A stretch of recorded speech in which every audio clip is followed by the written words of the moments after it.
Ah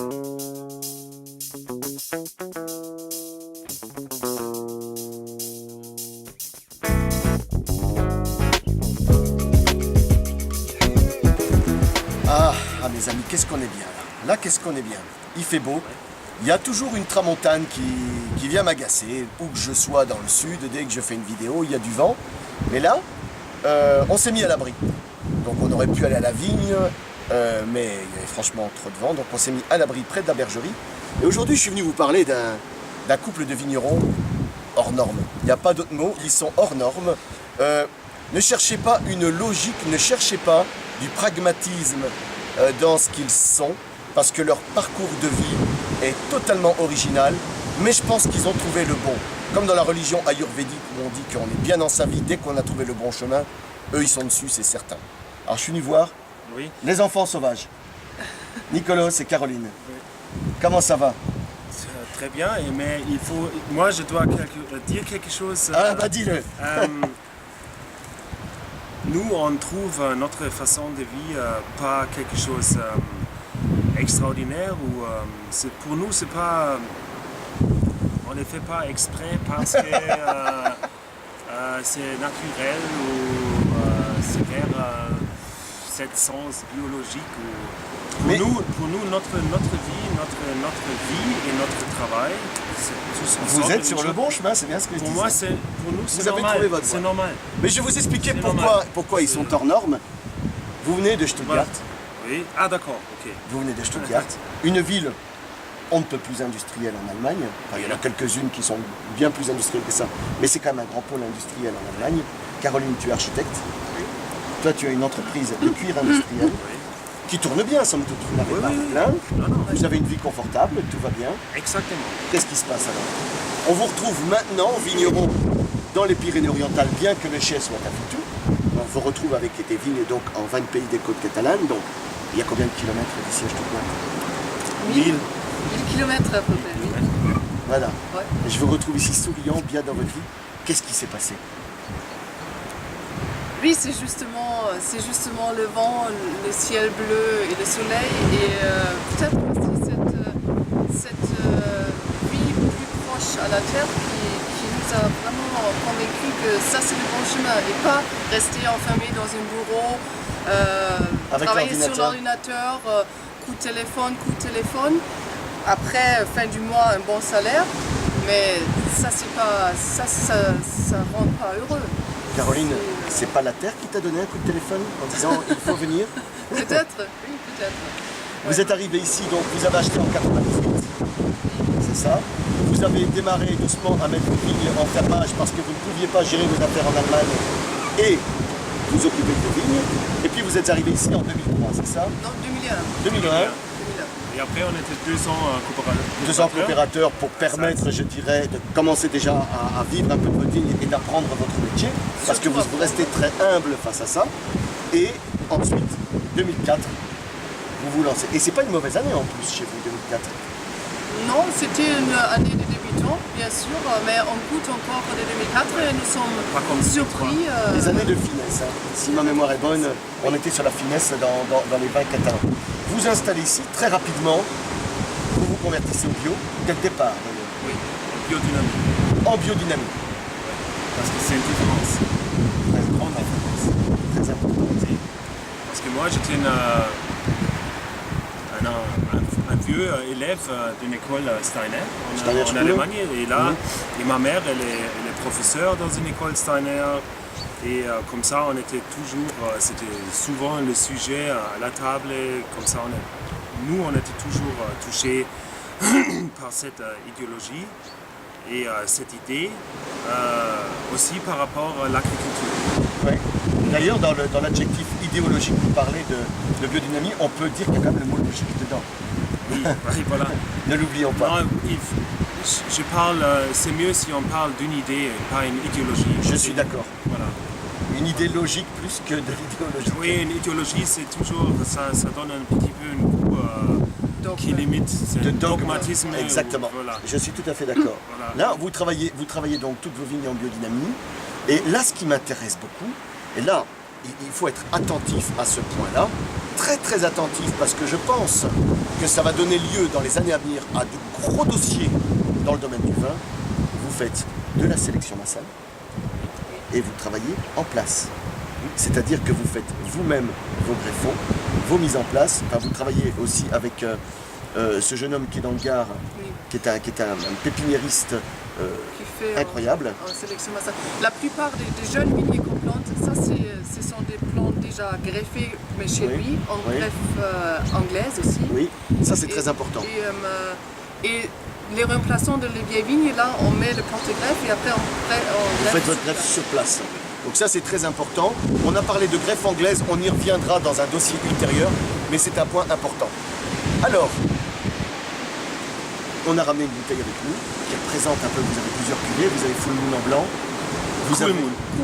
Cool Moon, autant pour moi, Cool Moon, c'est parce que c'est la pleine lune, je suis troublé. Cool Moon en blanc, on a les enfants sauvages qui est un peu votre cuvée de rouge de base, et on a ramené le roi des lézards. Le plus noble. Le plus roi. noble, le Carignan pur. Ouais. C'est un petit peu notre intention, c'était se battre contre la mauvaise réputation des Carignans, parce qu'à l'époque, les Carignans, c'était un cépage avec une très mauvaise réputation. C'était seulement pour la quantité. La buvette. Et la buvette, voilà. Mais maintenant, il y a beaucoup de vignerons ici dans les coins qui font un Carignan pur. Et c'est un cépage pour nous extraordinaire parce que Ceux qui ne savent pas aujourd'hui que le Carignan de vieille vigne est un grand cépage, c'est que vous ne sortez pas le dimanche. C'est pas possible. C'est que vous ne sortez pas le dimanche. Le Carignan, j'ai envie de dire, là sur le roi des lézards qu'on a goûté hier, on est sur un vin qui a une jolie couleur, avec des arômes épicés, chocolatés, de cerises noires, de prunes. Mais j'ai envie de dire que le vin issu, quand il est bien travaillé de vieux Carignan, on arrive presque à mesurer les racines de la vigne, tellement c'est racinaire. Tellement le vin est racinaire. On sent le tellurique, le racinaire, si bien que quand on plonge le nez dedans, on peut mesurer les racines de la vigne. Donc, c'est une grande bouteille qui est vendue à un prix raisonnable par rapport au travail. On est sur quelque chose de joli, de racinaire et sans lourdeur. Ça aussi, c'est quelque chose qui m'étonne dans vos vins. Vous conservez une certaine fraîcheur, un certain sourire dans vos vins. On ne tombe pas du tout dans ces vins de gros trombones et de fanfares. On tombe plutôt sur des vins, j'ai envie de dire, hautement gastronomiques. oui, c'est exact. Mais ça, c'est notre but. Il faut vider la bouteille et il faut avoir envie de boire la deuxième. Caroline, voilà. tu perds pas le nord dans le commerce, toi. Hein. Tu perds pas le nord dans le commerce. Et il faut savoir, effectivement, la buvabilité du vin est un point important. Mais en plus de ça, il faut se dire que ce type de vin-là peut tenir dans une cave.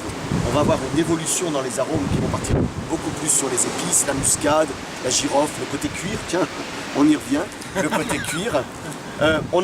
Franchement, j'ai fait avec vous une fabuleuse rencontre.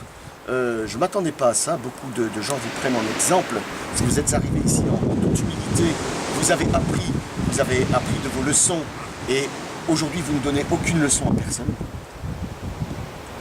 Vous ne donnez aucune, vous n'êtes pas là avec de la prétention en disant nous travaillons comme ça, nous sommes les meilleurs. Moi je suis allé vous voir. Je pensais sincèrement tomber sur des gens plus illuminés que ça. Vous êtes simplement des terriens. Vous n'êtes ni plus ni moins que des vrais gens de la terre. Moi j'ai envie de dire maintenant, il y a vos enfants qui sont à la maison. On se retrouve ici maintenant dans 20 ans. Comment vous aimeriez voir tout cet ensemble? Comment vous aimeriez voir l'évolution même de la région? Comment vous vous projetez dans 20 ans?